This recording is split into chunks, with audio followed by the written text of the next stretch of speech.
քեզ Աբակյան ջան։ Մի քիչ կրտի սովորացնա կրթվելը որն է, գիտակը որն է։ Այսօր դու նախարարին 100-ով 0 ես արել քո ճիշտ բացատրելով։ Ձեր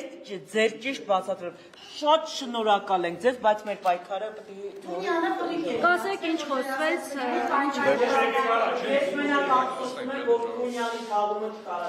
Դե բանը մենք փորձեցինք այս եւս մի հատ օրինական ճանապարհ էր, որպեսզի մեր բողոքը ներկայացնենք։ Դեռևս փետրվարին էր էլի ԱԺ-տնտեսական հանձնաժողովում մեր էլի ՓՄԶ ներկայացուցիչներով մենք արեցինք քննարկումը, բայց այս ընթացքում տարբեր ձևաչափերով արել ենք, ընդհանուր միջև այս վերջերս Դիլիջանում բիզնես ֆորումի ժամանակ էլա ներկայացվել ու կառավարության ղեկավարը հատուկ ՓՄԶ-ների համար առանձին սեսիա դրեց քննարկման։ Ներկայացրել ենք, որ 2350 ստորագրություն կա նույնականացված, այսինքն մարդիկ բոլոր հնարավոր օրինական ճանապարհով ներկայացնում են իրենց խնդիրները, էլի դա միայն փողոցային բողոքի ակցիաները չի։ Սա եւս այդ մեր եղած պետական գործիքներից մեկն էր, Հանրագրի ինստիտուտը, որը եթե հետևել եք, այս անգամ փորձել ենք նորից ժամանակը ճիշտ է, քիչ է sense, որովհետեւ խնդիրը վերաբերվում է ավելի լայն շերտերի մարդկանց ու դու չես կարող մի ժամում բոլորի խնդրին անդրադառնալ։ Բայց եւ ոսկու շուկայի եւ առևտրի տարբեր բաներով, ապրանքային խմբերով զբաղվողների խնդիրներն ենք ներկայացնում, որոնք պրակտիկ դաշտում այդ գրված օրենքով հնարավոր չի իրականացնել, այսինքն եթե մենք մեր գերփոքր բիզնեսին մենակ ենք թողում այդ խնդիրների հետ, մեծ ցանկության դեպքում նույնիսկ ինքը չի կարող իրականացնել։ Գումարած դրան, որ տուգանքներն է շատ մեծացել, այսինքն հիմա մենք ունենք ՓՄԶ-ներ, որոնք ասում են դե փակեցինք առաջի երամսյակը, ոնց որ հարկը այդքան բարձր չէր եւ այլն, այսինքն փաստաթղթեր դնելով, բայց իրանք նույնիսկ այդ ժամանակ խախտում են անում, այսինքն իրանք բռնում են առաջի երամսյակում ավելի շատ փաստաթուղթ են դնում, քան վաճառել են, դա նշանակում է երկրորդ երամսյակում ավելի եւ ամենակարևորը, որ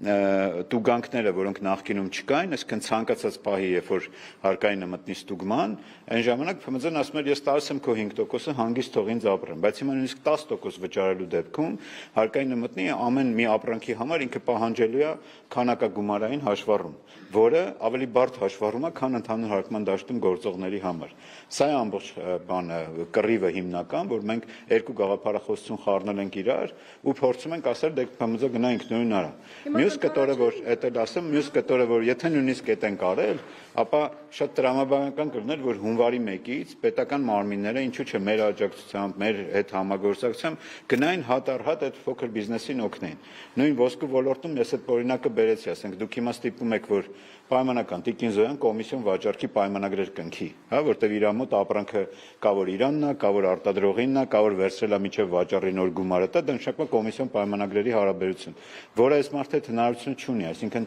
նա պետքա դիմի իրավաբանի, իրան պետքա տան ստանդարտ ձևաչափ, ինքը պետքա լրացնի, այսինքն այս ամեն ինչը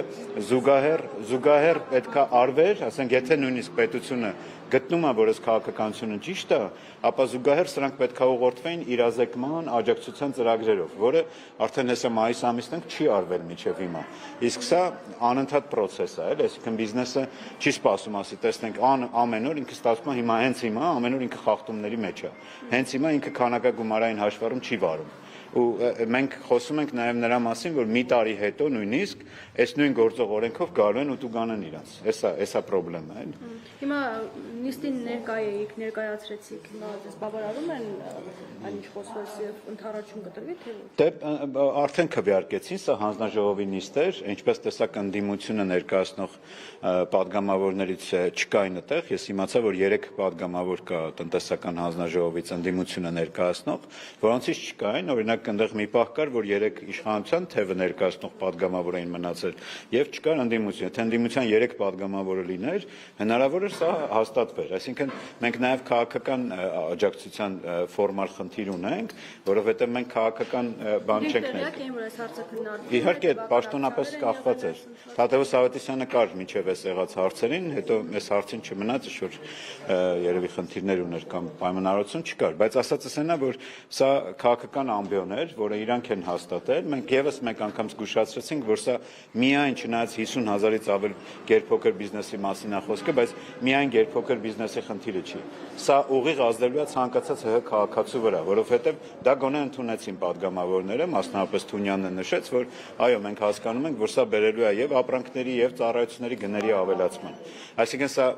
արդյոք մենք դրան պատրաստ ենք։ Մյուս կտորը, որ անդադ ասում ենք, որ ազդեցության գնահատումների խնդիր ունենք, ամենապարզագույն օրինակն եմ բերում, մեր նույնիսկ ՊԵԿ-ի տեղեկատվական համակարգը այսօր պատրաստ չէր սրան։ Այսինքն երևի տեղյակ եք, ամսի 21-ը վերջնաժամկետներ, ստիպված, քանի որ չէին հասցնում հաշվետվությունները սպասարկեին, համակարգը լրիվ փլվել էր, 3 օր հետաձգեցին։ Այսինքն մենք եւս մի հատ մեծ խումբ տնտեսավարողների տանում ենք բարդ հաշվառման, որը ենթադրում է ավելի ծանր սերվերային հագեցվածություն եւ այլն։ Այսինքն ոչ մենք ազդեցության գնահատում, նաեւ էդի նկատի ունենք։ Եվ կրթական ցենզը, եւ այդ մարդկանց ունակությունները, եւ տեխնիկական սպասարկումը, եւ ընդհանրապես պատրաստ ենք այդ գնաճին, թե չէ։ Հիմա որևէ լուծում չտրվեց։ Չէ, դեմ քվեարկեցին, այսինքն կողմային մերժելուն իրանք այո, իրանք օրենսդիր մարմին են, որը հաջորդ քայլը էլի կշարունակենք մեր մյուս օրենքով սահմանված բոլոր հնարավոր բաները։ Մենք տենց փորձելու ենք բոլորը օրենքով սահմանված եւ բողոքի ակցիաներ եւ էլի գրավոր եւ հիմա օրինակ մտածում ենք ավելի շատ իրազեկումներ անենք բաներում, տոնավաճառներում եւ ՓՄԶ-ների մոտ, որտեղ մենք հասկանում ենք, որ նույնիսկ իրենք ներսից շատ հարցեր կա, որ չեն էլ պատկերացնում այն խնդիրները, որ այսօր մենք փորձեցինք ներկայացնենք, էլի։ Շատ լավ։ Ես եմ շնորհակալ, որ լուսավորեցիք։